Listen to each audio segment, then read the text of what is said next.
ಕರ್ನಾಟಕ ಸರ್ಕಾರದ ಸೇವಕರ ಜ್ಯೇಷ್ಠತೆ ನಿಯಮಗಳು 1957 ಎರಡನೇ ವಿಡಿಯೋದಲ್ಲಿ ನಿಯಮ 6A ರಿಂದ 10 ರವರೆಗೆ ಆಲಿಸಬಹುದು.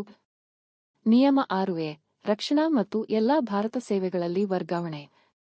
ವಿವರಣೆ ನಿಯಮ 6 ರಕ್ಷಣಾ ಸೇವೆಗಳು, ಎಲ್ಲಾ ಭಾರತ ಸೇವೆಗಳು ಅಥವಾ ಸಾರ್ವಜನಿಕ ಹಿತಾಸಕ್ತಿಯಲ್ಲಿ ವರ್ಗಾವಣೆಯನ್ನು ಆದರ್ಶವಾಗಿ ಬದಲಾವಣೆ ಮಾಡಲಾಗುತ್ತದೆ. ಕೋರಿದ ವರ್ಗಾವಣೆಯಿಂದಾಗಿ ಅವರು ಪ್ರಸ್ತುತ ಅಧಿಕಾರಿಗಳಿಗಿಂತ ಕೆಳಗಿರುತ್ತಾರೆ. ಉದಾಹರಣೆ 1ನೇ ಜನವರಿ 2020 ರಂದು ವರ್ಗಾಯಿಸಿದ ಎಲ್ಲಾ ಭಾರತ ಸೇವೆಗಳ ಅಧಿಕಾರಿಯು ಅವರ ಮೂಲ ಸೇವೆಯಲ್ಲಿ ಮೊದಲ ನೇಮಕಾತಿಯ ದಿನಾಂಕದಂದೇ ಆಧಾರಿತವಾಗಿರುತ್ತಾನೆ. ಕೋರಿಕೆ ಆಧಾರದಲ್ಲಿ ಹೊಸ ಸೇವೆಯಲ್ಲಿ ಪ್ರಸ್ತುತ ಅಧಿಕಾರಿಗಳಿಗಿಂತ ಕೆಳಗಿರಿಸುತ್ತವೆ. ನಿಯಮ 7A ರಾಜ್ಯವ್ಯಾಪಿ ಜ್ಯೇಷ್ಠತಾ ಪಟ್ಟಿಗಳು. ವಿವರಣೆ ಜಿಲ್ಲಾ ಅಥವಾ ವಿಭಾಗ ಕ್ಯಾಡರ್ಗಳಿಂದ ರಾಜ್ಯವ್ಯಾಪಿ ಕ್ಯಾಡರ್ಗಳಲ್ಲಿ ನಿರಂತರ ಸೇವಾ ಅವಧಿಯ ಆಧಾರದ ಮೇಲೆ. ಸೇವಾ ಅವಧಿಯು ಸಮಾನವಾದರೆ ಕೆಳಗಿನ ಕ್ಯಾಡರ್ ಸೇವಾ ಅವಧಿ ಅಥವಾ ವಯಸ್ಸಿನ ಆಧಾರದ ಮೇಲೆ. ಉದಾಹರಣೆ ಜಿಲ್ಲಾ ಕ್ಯಾಡರ್ನಲ್ಲಿ 1ನೇ ಜನವರಿ 2010 ರಿಂದ ನಿರಂತರ ಸೇವೆ ಹೊಂದಿರುವ ಅಧಿಕಾರಿ 1ನೇ ಜನವರಿ 2012 ರಿಂದ ಹೊಂದಿರುವುದಕ್ಕಿಂತ ಮೇಲುಗೈಯಾಗುತ್ತಾನೆ. ಇಬ್ಬರು 1ನೇ ಜನವರಿ 2010 ರಂದು ಸೇವೆ ಪ್ರಾರಂಭಿಸಿದರೆ ಹೆಚ್ಚು ಸೇವಾ ಅವಧಿ ಹೊಂದಿರುವ ಅಥವಾ ಹಿರಿಯ ವಯಸ್ಸಿನ ಅಧಿಕಾರಿ ಜ್ಯೇಷ್ಠನಾಗಿರುತ್ತಾನೆ. ನಿಯಮ 8 ನಿಗದಿಪಡಿಸದ ಪ್ರಕರಣಗಳು. ವಿವರಣೆ ಇತರ ನಿಯಮಗಳಿಂದ ಆವೃತವಾಗದ ಪ್ರಕರಣಗಳು ನೇಮಕಾತಿ ಪ್ರಾಧಿಕಾರವು ಸಾರ್ವಜನಿಕ ಸೇವಾ ಆಯೋಗದ ಸಲಹೆಯೊಂದಿಗೆ ನಿರ್ಧರಿಸಲಾಗುತ್ತದೆ. ಉದಾಹರಣೆಗೆ ತಾಂತ್ರಿಕ ಸಹಾಯಕರ ಟೆಕ್ನಿಕಲ್ ಅಸಿಸ್ಟೆಂಟ್ಸ್ ಮತ್ತು ವಸ್ತು ನಿರ್ವಾಹಕರ ಸ್ಟೋರ್ ಕೀಪರ್ಸ್ ಬಡ್ತಿಯನ್ನು ನೀಡುವಾಗ ಜ್ಯೇಷ್ಠತೆಯ ಮೇಲೆ ಉಂಟಾಗುವ ವಿವಾದವನ್ನು ಬಡ್ತಿಯನ್ನು ನೀಡುವ ಅಧಿಕಾರಿಯವರು ಸರ್ಕಾರಿ ಸೇವಾ ಆಯೋಗದ ಸಲಹೆ ಪಡೆದು ಸ್ಪಷ್ಟವಾದ ನಿಯಮಗಳು ಇಲ್ಲದಿದ್ದಾಗ ಪರಿಹರಿಸುತ್ತಾರೆ. ನಿಯಮ 9 ಪುನರ್ಸಂಘಟನಾ ಕಾಯ್ದೆಯ ಪ್ರಕರಣಗಳು. ವಿವರಣೆ 1956 ರಾಜ್ಯ ಪುನರ್ಸಂಘಟನಾ ಕಾಯ್ದೆಯ ಅನುಸಾರವಾಗಿ ನಿಗದಿಪಡಿಸಿದವರ ಆರಂಭಿಕ ಜ್ಯೇಷ್ಠತೆಯನ್ನು ಈ ನಿಯಮಗಳು ಅನ್ವಯಿಸುವುದಿಲ್ಲ. ಅಂದರೆ ಪುನರ್ಸಂಘಟನೆಯ ಪ್ರಕ್ರಿಯೆಗಳ ಪ್ರಕಾರ ಅವರನ್ನು ಯಾವಾಗ ಮತ್ತು ಹೇಗೆ ನಿಯೋಜಿಸಲಾಯಿತು ಎಂಬುದರ ಆಧಾರದ ಮೇಲೆ ಅವರ ಜ್ಯೇಷ್ಠತೆಯನ್ನು ನಿರ್ಧರಿಸಲಾಗುತ್ತದೆ. ಈ ನಿಯಮವು ಪುನರ್ಸಂಘಟನೆಯ ನಂತರ ಪ್ರಭಾವಿತ ವ್ಯಕ್ತಿಗಳ ಜ್ಯೇಷ್ಠತೆಯನ್ನು ನಿರ್ಧರಿಸಲು ಬಳಸಲಾಗುತ್ತಿಲ್ಲ. ಉದಾಹರಣೆ 1956 ರಾಜ್ಯ ಪುನರ್ಸಂಘಟನಾ ಕಾಯ್ದೆಯು ಭಾರತದ ಹಲವಾರು ರಾಜ್ಯಗಳಲ್ಲಿ ಪುನರ್ಸಂಘಟನೆಯು ನಡೆದಿದ್ದು ಇದರಿಂದಾಗಿ ಕೆಲವು ಅಧಿಕಾರಿ ಸಿಬ್ಬಂದಿಯನ್ನು ಹೊಸ ರಾಜ್ಯಗಳಿಗೆ ನಿಯೋಜಿಸಲಾಯಿತು.